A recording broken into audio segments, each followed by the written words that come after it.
like that. That is also. And some asking some much later questions I am asking. They have studied Mux 2 is to Mux. I have some question. You can also ask them. That 2 is to Mux. By using 2 is to Mux, you can build any AND gate or OR gate.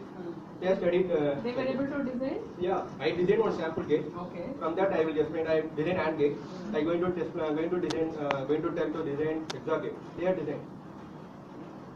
Because in companies, they may not be giving you the gates which we were used in the circuit. They may give you a universal gate and they should be able to implement the design with it. Yeah.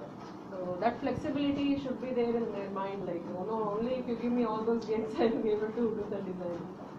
When it comes to R&D, you may not be getting all the gates available based on your design. You may have to use what is existing. Yeah. So that universal gate knowledge should be there for them. Yeah, that knowledge, that basic AND gate or gate, what is the everything is with that. But they want to learn next level of that. Then only I can go to deeply. Then only I can. You have good career opportunities in this area. I think. Did you touch the opportunity side? Opportunity is there, but they want to some interest. They want to make some interest. Not only basic. They want to some basic interest. They want to learn some other software.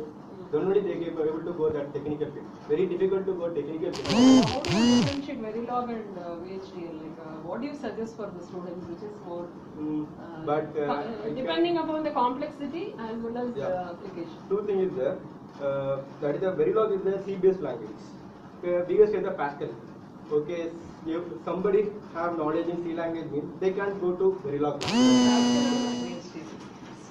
So I think you don't have it in the syllabus, no? VHDL, do they have the VHDL? No, do they have it in VLSI, this lab?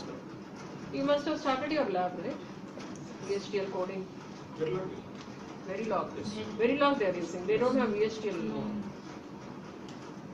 What do they do in industry? Which one they use in VLSI? Both languages there. Now mixed language came. Both biggest, total 10 members is there means.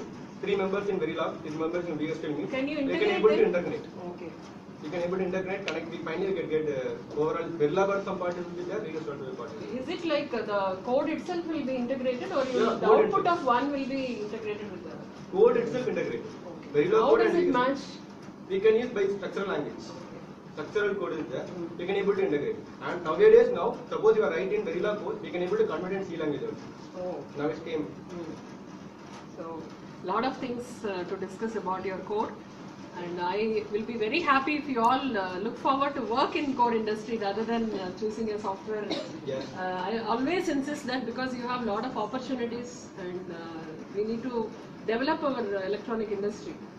And we have to put on all our intelligence in that so that our electronic industry doesn't die. It should not be only in your syllabus. It should be in real world also. Because people envy your capabilities. People go from here and work for other countries. But our country situation is we have to develop a lot of new products and we need to enhance our electronic industry strength. This is what is my wish. And thank you so much for both of you to come all the way to give them, throw light on them on basics, because this is very important rather than doing a big design. So unless they understand it strong. That's what, you're all lucky enough to have such exposure. As the syllabus of Anna University may not match with the industry needs, there will be a big gap developing each and every day. There will be a new development in the industry which will not be upgraded in your syllabus, and even the faculty may not be knowing, because our duty is to finish the syllabus and teach you what is given in our university syllabus. So it's nice to have industry people coming in now and then and giving you an awareness of what is the expectation, what is currently happening in the industry, so that you can do something out of the box, like you can do something out of your syllabus to upgrade yourself and make yourself eligible for getting such jobs. You can also create jobs. Once you are good in your own skill, I think they themselves can start designing and they can give jobs for others. So all the best. May this department bring more and more industry people based on the latest technologies and give you the awareness, and happy that you're all involved. I think every session can have an exam type of thing after the session gets completed to know how much they have learned. So that will help us to teach them what they have not learned. Thank you, sir. Thank you so much. Small. Yeah, please.